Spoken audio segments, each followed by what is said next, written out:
کیونکہ یہاں ماشاءاللہ جو ہمارے سو کالڈ قسم کے محب وطن لوگ ہیں نا وہ آلریڈی ٹرمپ کے ساتھ دوستیاں گانٹھے ہوئے ہیں.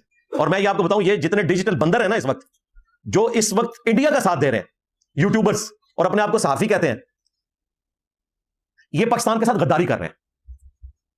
اس زمانے میں ساری اپوزیشن کھڑی ہو گئی تھی گورنمنٹ کے ساتھ, آج بھی اپوزیشن اپنے بیانات کے حد تک تو پاکستان کی فوج اور گورنمنٹ کے ساتھ کھڑی ہے, لیکن جو ان کے فرنٹ مین صحافی ہیں نا جو بیانیاں بناتے ہیں, ٹھیک ہے, ان میں ایک جو سب سے بڑا وہ ایک جھوٹا انسان ہے, میں تو یقین کریں اس کی ویڈیوز بھی نہیں دیکھتا کیونکہ مجھ سے اتنا زیادہ جھوٹ سنا ہی نہیں جاتا.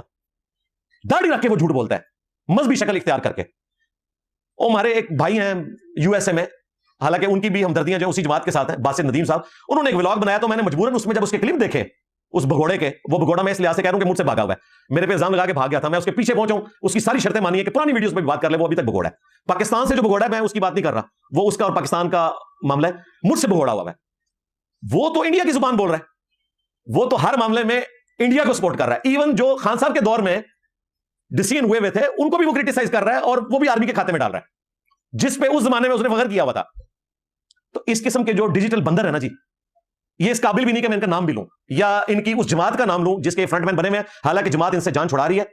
اور میں آپ کو بتاؤں یہ اپنے لیڈر کے لیے زیادہ مشکلات کھڑی کر رہے ہیں, کیونکہ اس مشکل وقت میں پاکستان تو انشاءاللہ نکل جائے گا اس مشکل سے. ہاں یہ ذہن میں رکھیے گا, مودی تو پاکستان کے قابو نہیں آئے گا, وہ وہاں پہ بیٹھا ہوا ہے, وہ ویسے ہی بھاگ جائے گا. قابو تم لوگوں نے آنا ہے, یہ ذہن میں رکھنا, جو آج پاکستان کے ساتھ اس طرح کی غداری کر رہے ہو نا, اور صرف ایک اپنے لیڈر کی محبت میں, اس لیڈر کو بھی نہیں پتا ہوگا کہ تمہاری محبت میں یہ کیا کچھ کر رہے ہیں. جس طرح حضرت علی کی محبت میں غلو کر کے عبداللہ ابن سبا نے ایک غلط عقیدہ ان کی طرف منسوب کیا, اور بعد میں حضرت علی نے ہی عبداللہ ابن سبا کو قتل کروایا تھا, اس غالی کو جو علی اللہ کہتا تھا, نعوذ باللہ. تو یہ جو یوٹیوبرز ہیں یہ اپنے ڈالرز پکے کرنے کے لیے اس قسم کی حرکتیں کر رہے ہیں. اور میں نے ایک چیز پریڈکٹ کی تھی اور وہ میری کرامت اللہ کی طرف سے ظاہر ہوگی. میں نے کہا تھا یہ کبھی نہیں چاہیں گے کہ یہ لیڈر جیل سے باہر نکلے, اور بات صحیح ہوئی ہے. کل میں اس کا ولاگ کا وہ حصہ دیکھ رہا تھا, اس میں اس نے پتا کیا بولا کہ آپ نے پکڑ تو لیا ہے اس کو, آپ بتائیں چھوڑیں گے کیسے. وہ بار بار جملے کو ریپیٹ کر رہا ہے کہ اگر اس کو چھوڑیں گے تو یہ پھر فوج کو نہیں چھوڑے گا, اپوزیشن کو نہیں چھوڑے گا, اور وہ بار بار دھمکی لگا رہا ہے پاکستان کی فوج کو اور باقی پولیٹیکل جماعتوں کو کہ تم نے اس کو اندر تو کیا ہے لیکن بتاؤ چھوڑو گے کیسے, جب چھوڑو گے یہ تمہیں نہیں چھوڑے گا. اس کا مطلب پتا کیا ہے کہ نہ چھوڑنا انہوں. ہاں تو اور کیا مطلب ہے, اور اس نے 3 دفعہ یہ جملہ ریپیٹ کیا, اس میں پکڑ تو لیا ہے اب چھوڑو گے کیسے. چھوڑ نہیں سکتے آپ, کیونکہ تمہیں پتا ہے کہ اس کو چھوڑا تو یہ تمہیں نہیں چھوڑے گا. یعنی وہ کہہ رہا ہے کہ اس کو چھوڑا تو میرے ڈالر گئے, ہاں تو نہ چھوڑیو انہوں.